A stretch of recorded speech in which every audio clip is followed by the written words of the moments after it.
push that rock with Simpson math.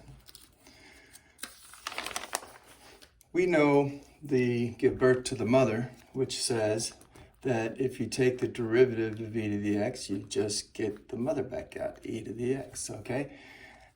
Strangely named, but for this shocking truth that this is a function that if you take the derivative of it, it doesn't change. But what if we have e to a function? Well, chain rule to the rescue. We can let f be e to the x, and then g clearly is the function that got put in for the input in this function. So that is clearly just f composed of g. F composed of g would be e to the g. So I'm going to get the derivative, and that's just e to the x, give birth to the mother, and then I'm going to evaluate the derivative at g, so I get e to the g. And then the derivative of g is just the derivative of g. And then the way you get the derivative with any chain rule is you take the derivative evaluated at g times g prime. So I get e to the g of x times g prime of x. And we're going to call this little clever rule the placenta rule. So e to the f of x is e to the f of x. See, the mother pops out. But then this little other thing slides out. Yeah, that's right. After you give birth, the afterbirth comes, or the placenta. So that's why I call it the placenta rule. An example of this would be is if I have e to the negative x squared, well then the derivative would be simply give birth to the mother, negative x squared, and then multiply by the placenta, which is the derivative of this exponent, and that's clearly negative 2x. What if I'm not taking the derivative of e to the x, but some other exponential, b to the x? Well, to differentiate this, we're going to use this definition of a log. Y equals b to the x if and only if log base b of y equals x. This assumes, of course, that b is positive and not equal to 1, but that's probably understood. So, but if I have this, then what I can do is I can start here with log base b of y equals x.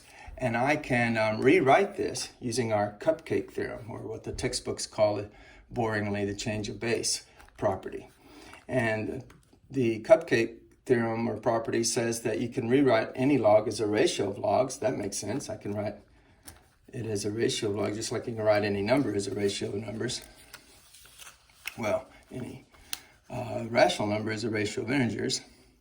But anyway, so I'm going to put the argument of the log in as the argument in the numerator, and the base of the log as the argument in the bottom, in the denominator, that is. And then we call it the cupcake property because you can change the base to anything you like, and don't we all like cupcakes?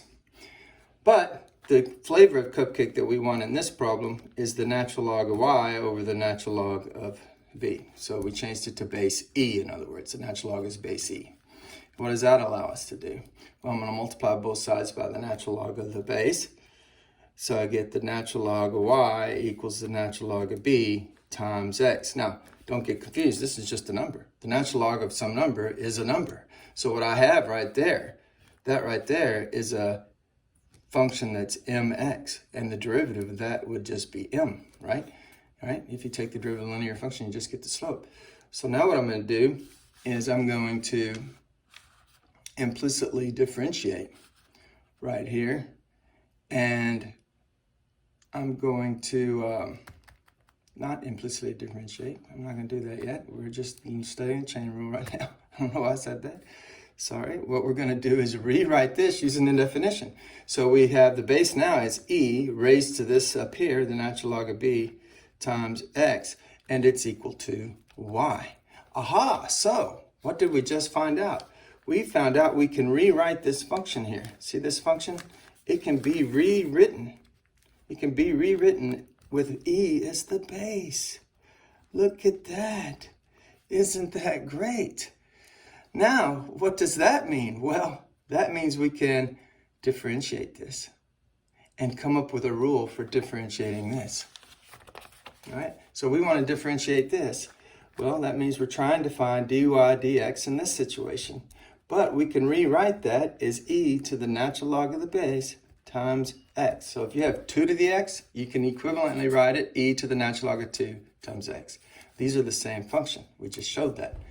And now I'm going to use the placenta rule and get the derivative here. So using the placenta rule, you give birth to the mother, and then you multiply by the derivative of this up here, which is just the slope, because that's a linear function. Okay? But wait, remember that this is equivalent to this, so I can now write it as b to the x times the natural log of b. And so that's how you differentiate an exponential function whose base is not e. And what are we going to call this? Well, we're going to call it quite naturally. But you're all screaming. I know you're all yelling. You're going to call it the umbilical cord rule, of course, because see, we're going to give birth to the mother. There's the mother, yeah. But there's something attached.